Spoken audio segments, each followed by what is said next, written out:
Car enthusiasts rejoice. After 25 years, Honda is showing us its all-new Prelude.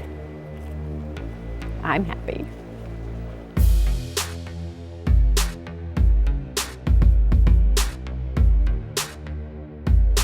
The powertrain should interest everybody. It's actually not an EV. We're really happy about that, but it is a hybrid. So it's got a 2-liter Atkinson cycle engine with 2 hybrid motors. Personally, I think that's a great setup. That whole setup is good for 200 horsepower, 232 pound-feet of torque. But because all of that torque is instant, I have a feeling it's gonna feel a lot punchier than that 200 number might suggest. So let's talk about styling next, because that's gonna be a big thing that everyone's talking about. I actually think that this looks really great. Super sporty looking, but there's something that I kind of want to point out about the front end and how they're making the stance of this look even kind of almost more like formidable than it might be. If you look and see the headlights here, nice and squinty and aggressive, but they end here, and then you kind of get this like little bit of a kind of like a haunch here, like a fatter fender flare here. Basically, this is making this thing look nice and wide, nice and planted. They're doing the same thing on the rear here too, with the rear lights. So it's not extending all the way out to the edge of the body, but it's really allowing the side fenders and the haunches of this car to kind of look a little bit more aggressive, a little bit more muscular. And listen, if you're getting a sports car, that's exactly what you want. So you will have obviously aero up front to help cool things off in there, as you do need in a sports car. For the first time ever, Honda is bringing flush door handles to the United States. You can see that, again, helping out with aerodynamics. I am gonna talk a little bit too about this roof line, because this looks really nice and aggressive. We just heard from their PR that this was sort of like jet plane inspired, which I think is really terrific. You do have a lift back here too, which not only is this fun and sporty looking, but it's also very practical. You can fit luggage, you can fit golf clubs if that's your jam. It is a 60-40 split on the seat. I'm gonna try and get in there and see like how roomy it is. I don't know if it actually fits, 2 + 2, maybe not.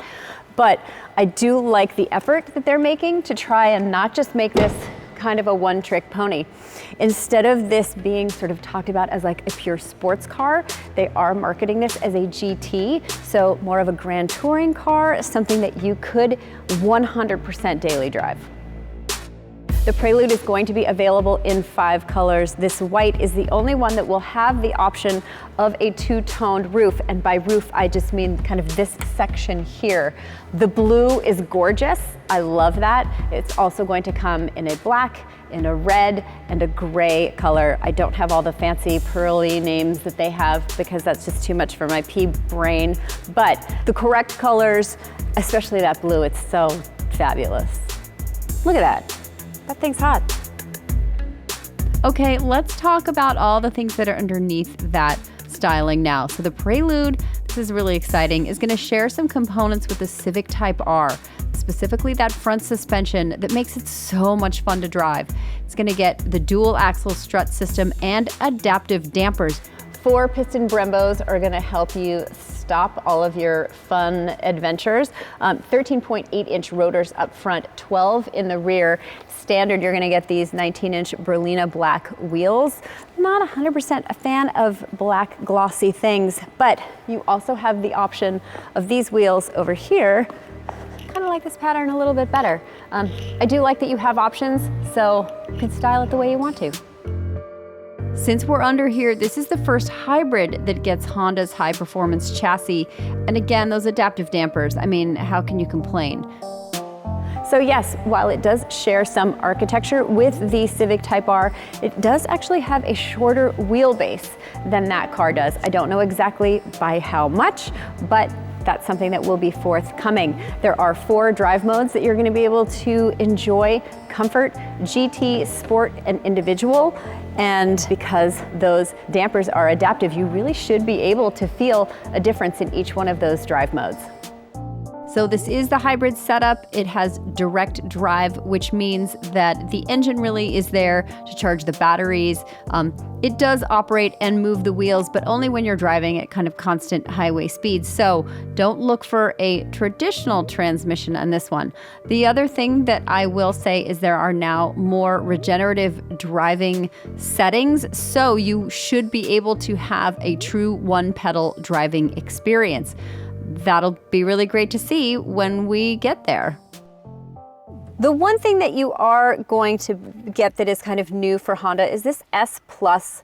It's kind of a shifting, well, I'll call it a mode, because this is a direct drive. You're not really technically shifting anything. However, what it's going to do is basically add a little bit of theater to your driving experience. So if you're an enthusiast and maybe you want to kind of have a little bit more fun, it's going to pump some more noise into the cabin, and this is across the board with all of the drive modes. This is going to add some auditory experience to it. It's also going to give you the opportunity to use these paddle shifters to sort of simulate shifts. It's going to rev match, so it'll kind of blip when you shift, and it'll make all those sort of performative noises as if you were driving a manual transmission. You also don't have to drive it with the S Plus in all of these other modes. So you basically have the option of doing it with or without. I actually think that's a great feature. Do I think people are going to use it all the time? I don't know. Is it kind of a gimmick? Maybe. But man, what a good gimmick. So Honda is also giving us the Agile Handling Assist, which is basically a torque vectoring system. The brakes and the powertrain are going to sync up. You're going to use torque vectoring when you're going around turns. So making those inputs into the steering wheel really be able to translate very quickly into the wheels and then onto the road when it comes to performance and handling. You guys may or may not know this about me, but I'm kind of a sucker for a good two-tone interior, especially one that incorporates lighter colors. And fortunately, Honda has provided us with that. Let's start with the seats. These seats are obviously very sport bucket inspired. They're leather, they're perforated, they're really comfortable. And obviously, when you're driving in a sporty fashion, they're gonna kind of keep you in check and keep you nice and supported. As far as the rest of the interior goes, I think they've done a really nice job. I think this sort of mesh grille over the vents is really attractive. The switchgear feels good. Piano black on some bits, but that doesn't bother me so much. I do like that there's no like haptic stuff here. This is all physical buttons and tactile feeling stuff. You are going to get wireless charging. You're going to get wireless Apple CarPlay and Android Auto. You also have Google Assistant in here in case you don't like those other options. So you have options. You have Alexa as well. So the biggest screen you're going to get is a 9-inch screen. You have a 10.2-inch digital instrument cluster here. There's only one trim level, so what you see is what you get. The accessories are really more about the outside. So you're really kind of gonna get all of the bells and whistles when it comes to the interior, and I really don't think you're gonna be disappointed. Leather steering wheel, all of the ADAS systems, so a huge suite of safety features that you get with Honda Sensing. So again, this is a 2+2 configuration, which never generally means that there's a lot of room in the back seat. So I'm in my ideal seating position, plenty of headroom. I like the space that I occupy here, and I'm gonna try and see what happens when I get into the back, just to see if this is for more than just your poodle. Oh my gosh. Oh! I mean, I would move the seat back further a little more. Okay, there's no way. I do have a long torso. I'm only 5'5", but I have a long torso and my head is 100% hitting the glass back here on the lift back, so I'd have to sort of slouch. I have leg room, but if you're behind sort of a person that has a normal size, then this is probably a no dice or an emergency situation. But I'll say this, the seats are comfortable. They're cloth, but they're comfortable if you're short. So I know I did say one trim level, but I'm kind of wondering if, because it's a Prelude, maybe we're gonna see an SI version of this at some point. I don't know, just speculating, but a girl can dream, right?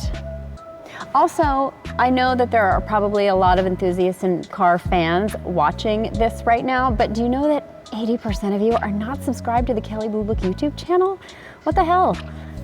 Click on the subscribe button or I'm gonna lose my job. Like, seriously.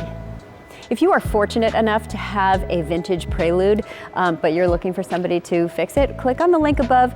Kelley Blue Book can help you find the right price that you should be paying for repairs with our service advisor. The Prelude from Honda is going to be arriving in dealerships in the fall of this year. Now, when it comes to pricing, I don't have an exact number on that. Look, if I were a guessing lady, I would maybe hope, wish, dream perhaps that it's somewhere in the 40s. I don't know. That would be awesome. What I do know is this.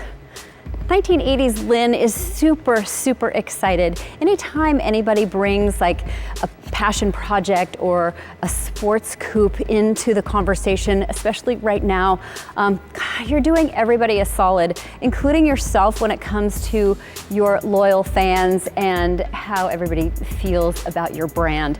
I think Honda's making a really smart move by doing this and introducing a sport coupe when maybe there aren't a lot of people buying it, but you know what, who cares? This is, by the way, what baby Lynn would have really loved. There's gonna be so much more information when it comes to the Prelude, especially when we get to drive it for the first time, hopefully later this year or early next year. But guys, the Honda Prelude, it's back with a vengeance. All right, let the comments section go bananas now.